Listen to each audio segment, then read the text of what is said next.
Hi, I'm Lou with another episode of My Car Story, and today we're in Carlisle, Pennsylvania at the Chrysler Nationals. And if you want to see some things you don't usually see, well, Bill, what's your last name? Watkins. Bill Watkins, well, he's bringing that to us. Bill, what did you bring today? I brought my 69 440 Cuda. And tell me about the 440. That didn't usually come in Cudas. No, that was a special made car in 1969. It's the only year they made a 440 in the A-body Barracudas and Darts. And why'd you need this one? Well, it was the biggest engine they put in the smallest car, so I thought that's what I needed. My kind of guy. What year did you have this car? I bought this in 1998. Let's go right to the featured attractions. So stay right here. And because of the crowd, we're going to start in the back. Now, you're going to see in a second, I've got some trunk treats for you. But this car didn't look like this originally. So let's go right to the trunk treats of this M Cuda. Sure. While you're doing that, I'll find things to do.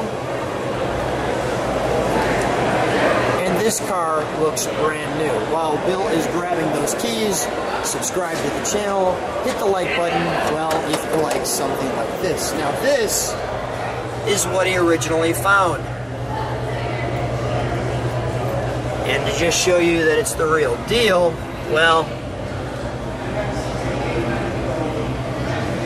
there's the paperwork for Bill's car. Now going backwards here was the original build sheet. And actually, if I want to get technical, there's the original build sheet and the code. But we're going to show you this one because, well, you can read it.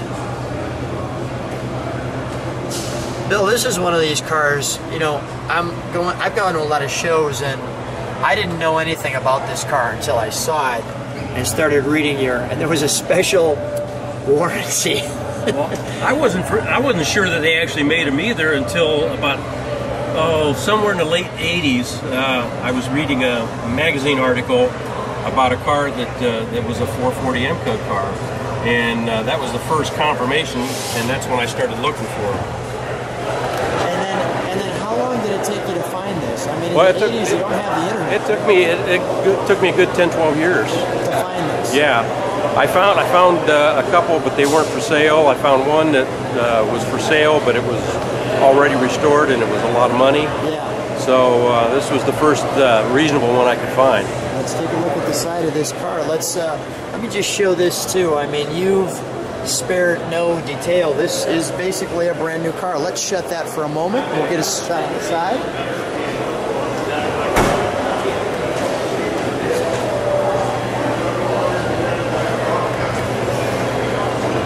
And we're trying to stop the crowd for just a moment, which we've done successfully.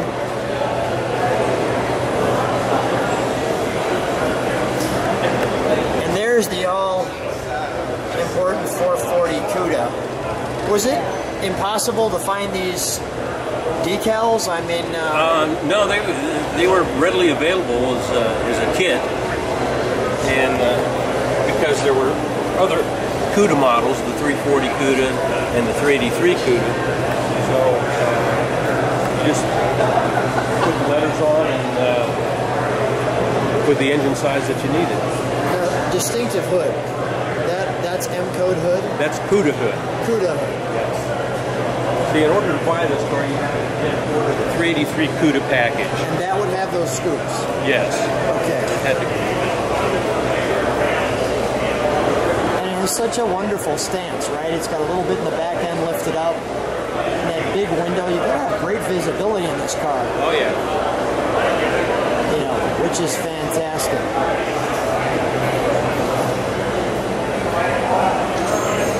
And we'll take another look from this side because I think we can get back far enough.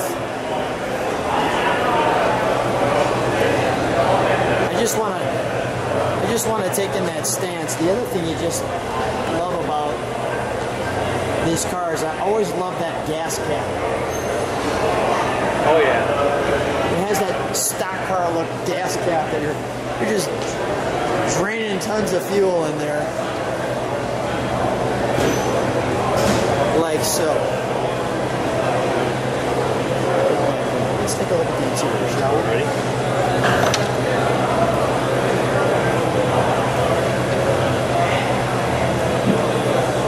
So, how long have you been coming to Carlisle? These cars were featured at this year.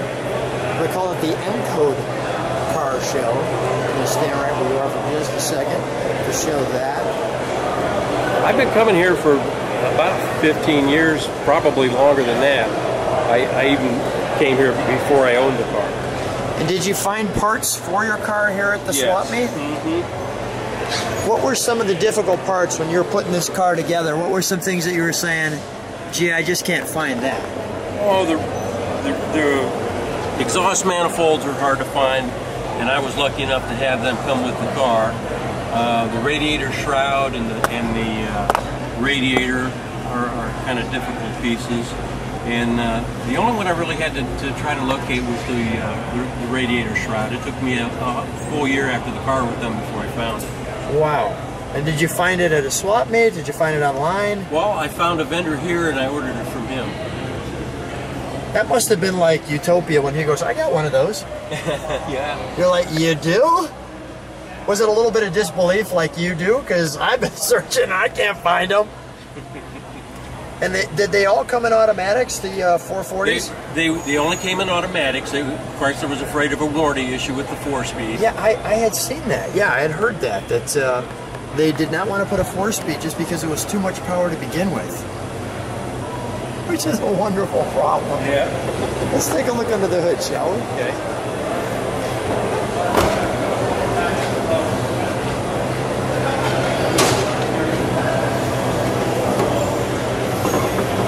Wow. That's pretty close on both sides. Now the rumor has it, you could tell me if it's true, that they had to actually smash in the fenders a little bit to get this thing to fit. No, this one fit right in here. The one they had to smash the wheel well in there was the super stock 68 cars with the Hemi engine. Okay, got it. All right. So The biggest problem here was the clearance around the steering column. Okay. Oh yeah. That's why the left side exhaust manifold was special. That gets a little tight, no doubt.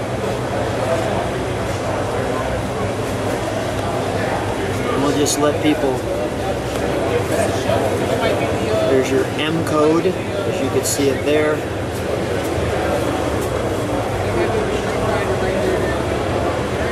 Now, do you drive this at all, or is it? Yeah. Oh yeah. It took you all that time. Oh yeah. What's the reaction when you're driving this? What do people? Oh, I get a lot of thumbs up. It's amazing. Now, how many people, like I didn't know, how many people know what the M code all stands for? Not very many. Okay. Mostly just Chrysler people. So when people see Cuda 440, do they kind of do what I did, which is like, I don't remember 440 being there. Yeah. And then do you I get a lot of that. Oh, that's not real. All that kind of stuff. So then you show them the Gale and Govier, and that ends the conversation. And then, so when you're at a show like this, and people do know what it is, I mean, do they just fall over when they see it, or because I mean, yours is like perfect. Well, yeah, you get a lot of that kind of reaction. It's funny because my wife, when we first put it together and started coming to shows, had no idea that the car was that special, and she couldn't understand why all these people were looking at the car. And now she gets it. Now she gets it. Now she gets it. All right, well, let's fire it up. We're going to listen to it idle. Now, we're indoors, so we can't keep it on for too long, but we'll do what we can.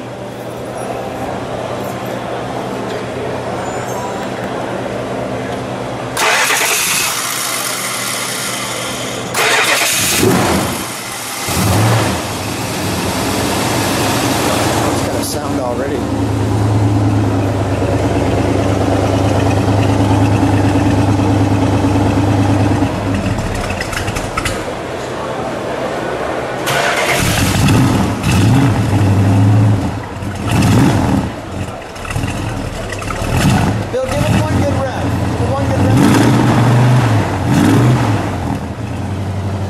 Shut it down.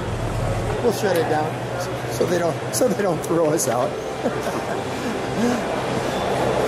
It brings you right back back to being like a 7-year-old with Hot Wheels, doesn't it? Oh yeah.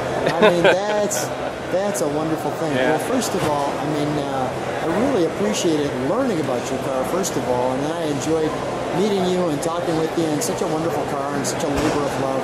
Thanks so much for coming to the Carlisle, and thanks for sharing your car on My Car Story with the fans. Well, you're very welcome. I hope everybody else enjoys it. Thank you.